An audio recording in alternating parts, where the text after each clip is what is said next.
As massive fans of the Final Fantasy series, we need to talk about Final Fantasy XVI, because it's setting out to do something quite different, not just from its combat system, but also to the way that the classic summons within the game are used for crazy icon battles. There's a fair bit to talk about, from the story to the combat, to the music, to the graphics, and more. So we have a bit to go over here. But a quick disclaimer, this is our impressions. Both myself and TwoSixNine have now completely finished the story. While playing, we had a heavy focus on completing the main story. This meant we skipped a majority of the side quests, only doing side content that was either convenient or necessary. For us, the game definitely came out at longer than Final Fantasy XV and Final Fantasy VII Remake. With the way that we played it, it took roughly 30 to 35 hours to complete each. But we feel it's easily a 50 to 60 plus hour game if you play it more casually and do some side content. Throughout this impressions and review, we will be avoiding spoilers as much as possible, so you will see gameplay from the early game and trailers so that nothing is spoiled for you. Let's have a quick overview of Final Fantasy XVI to kick it off. This is their first fully fledged action RPG game. So much in line with the more recent Final Fantasy releases, the old school turn-based system is basically becoming more of a thing of the past. And I am a massive turn-based fan, especially with things like Honkai Star Rail releasing recently. But we'll get more into the combat very soon. This is very much a Final Fantasy game, so you are going to be playing as a main character and making friends and companions along the way, slaying a range of classic and new monsters in the series, increasing in power and unlocking new moves as you level up and make your way through the game.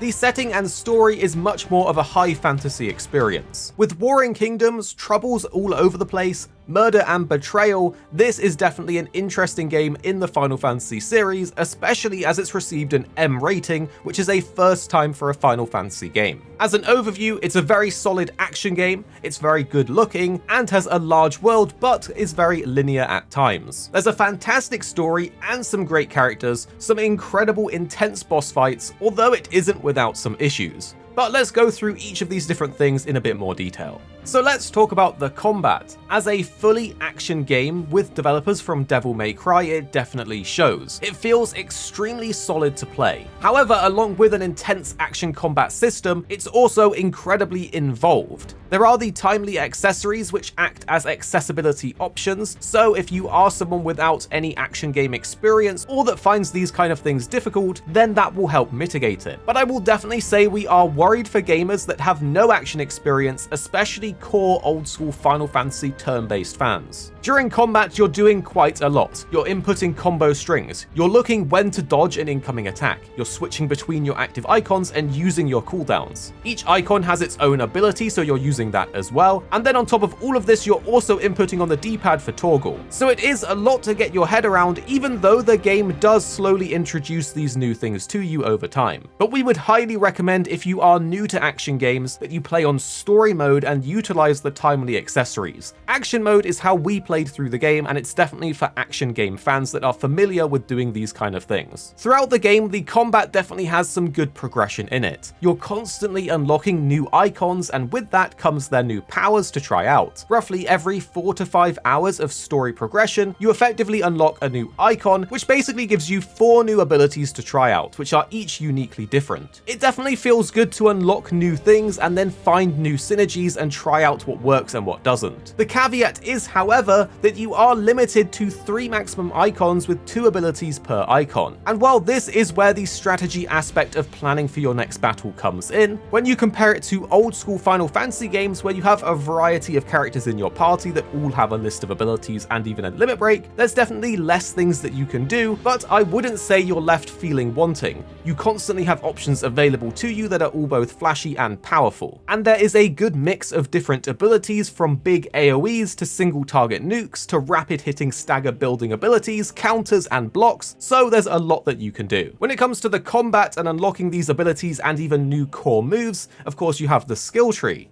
There's always something new to unlock or upgrade which improves the ability massively, as well as to master, which is where things get quite exciting. Once you upgrade an ability, you can then master it, which will let you use that ability on any other icon. And this effectively means that every icon ability can be used on any icon if you master it, which means you can mix and match and find some really cool combos out. The combat is definitely intense, but very rewarding, and you definitely feel accomplished after taking down a hard monster or boss. However, but there is a ton of screen clutter with flashy effects and visuals, and it can be very hard to see sometimes, which is definitely a bad thing when you need to know when to dodge. While most of the time the camera is decent, sometimes it can be quite annoying. Off-screen enemies are very hard to track, and although you can lock on, in some bigger boss fights, the camera can sometimes get stuck on objects and the walls, which can be a bit frustrating, considering it's an action combat system and every move you do matters. One of the things I loved about the combat system is that as you familiarize yourself to it, you really feel like a badass as you are dropping combos and massively impactful icon abilities that just wipe out your enemies. Defeating a harder monster or even a boss without getting hit because you're a master at dodging is a super satisfying thing to do that you couldn't do in previous Final Fantasy games. But this new action combat system does mean that some things are left in the past. An impactful element of the strategy in past Final Fantasy games is definitely matching the elemental weakness to enemies and exploiting them. Casting something like fire on a plant enemy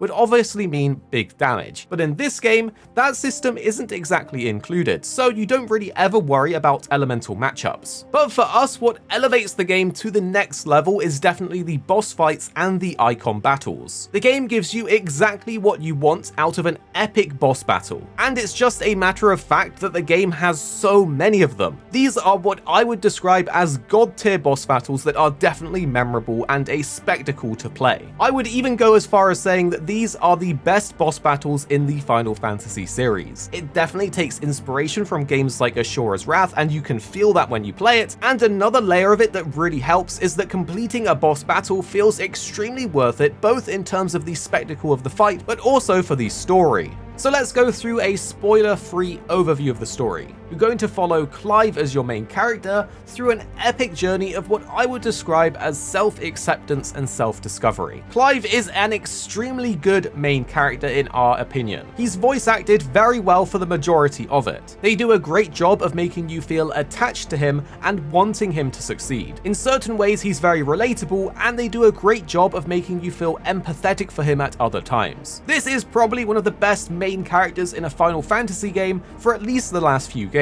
But outside of Clive, there are other great characters and relationships that you forge along the way, and there's a lot of growth between the characters and their relationships, so this was a very nice touch as you play through. A great thing is that it's not just Clive who has decent VO. Overall, the voice acting was very good. There's a lot of variety and a lot of different accents that we appreciated. It's comical in some places intentionally, but also serious in others. The story does have a lot of more mature themes in it, and even some moments with lots of gore. It is the first M-rated Final Fantasy game, and to us this has made it feel like a more fleshed out and engaging story. There are satisfying payoffs and plot twists, although some characters could definitely have been utilized better than others in the story. When it comes to the actual missions themselves for the main story, there are lots that feel like you can't wait to do them and see what happens. However, in between those major story arcs, there is a lot of fluff and filler quests that does feel a bit disjointed. For instance, in some story moments, you're of course a super powerful icon doing a crazy boss battle with epic scale and proportions. And then in the next moment for the main story,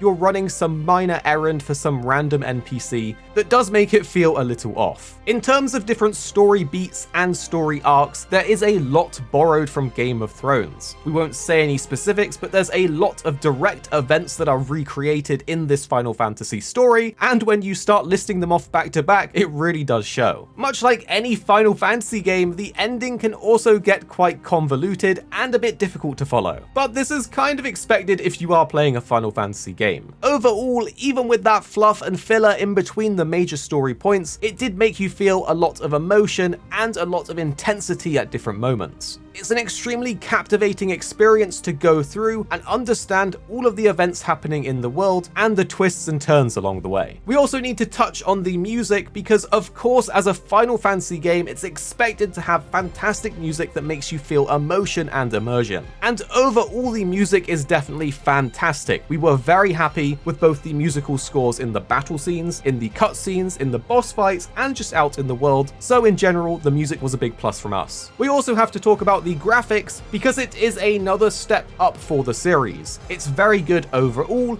and certain locations really do look incredible. The cutscenes are certainly where it's at, and they are insanely immersive and very graphically impressive. Sometimes the characters have really excellent facial expressions, while at others they're pretty terrible. It's the same for lip syncing, where sometimes it's very good and other times it's kinda bad. But when talking about graphics, we have to once again mention the icon battles because these are top tier. The visual spectacle of them, the grand scale of them, and just the graphical fidelity of all of it, we were overall very impressed. Now let's talk about what we did like. The combat was definitely a big bonus for us, even myself as a turn-based game fan. I really did enjoy this iteration to the series, and it's super fun to master the controls. However, we do worry for more casual gamers or people without experience in action games. Hopefully those timely accessories and the story mode will help you out there. We also thoroughly enjoyed the icon and boss battles. These are some of the best boss battles ever. They are such a spectacle, and I really wish I could go into great detail about certain ones, but for the sake of letting you experience this for the first time yourself blind, just trust me that the icon battles and the boss fights are absolutely insane in this, and you need to try them. We were also impressed by the graphics in general. It's a step up and it felt incredibly immersive. The story and the characters, as well as your relationships with those characters, were also a massive highlight for us. And we have to shout out Clive specifically as an excellent character, and again, probably one of the best main characters in a Final Fantasy game of the last few titles. But of course, there are things we didn't like in the game too. With it being a Final Fantasy game, there are certain expectations for deep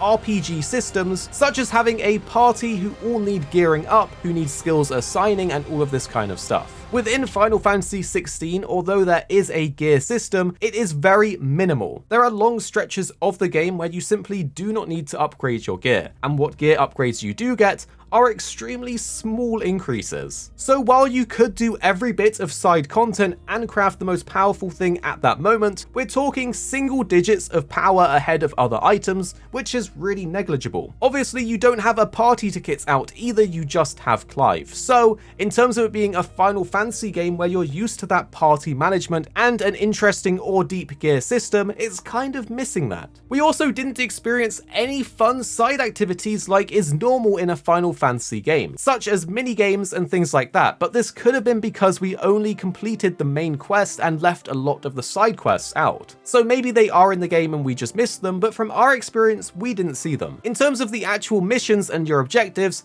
it's definitely missing out on a lot of variety. Most of the time you need to talk to someone, fetch something, or fight something. Other Final Fantasy games often had puzzle-solving elements and things like that, and we didn't see any of that here. For this next point, I need to emphasize that 2.6 didn't experience this even once, but I did experience several overheating warnings on my PlayStation 5 and even some crashes. We have had exceptionally hot weather here in the UK recently, so this could be a factor. But again, 2.6 didn't experience any of this, so it might just have been my console. Another thing we weren't super fond of is the maps in the game. They were all fairly linear, and although you could go out and explore if you wanted to, the game would definitely have benefited from larger scale maps and more open areas. Finally, the story, while really good and we absolutely loved it and was impressed, there was definitely some bits that were hard to follow at times, and some details were left out. So let's go over a conclusion. In our opinion, this is probably one of the best Final Fantasy games. It just doesn't feel like a Final Fantasy game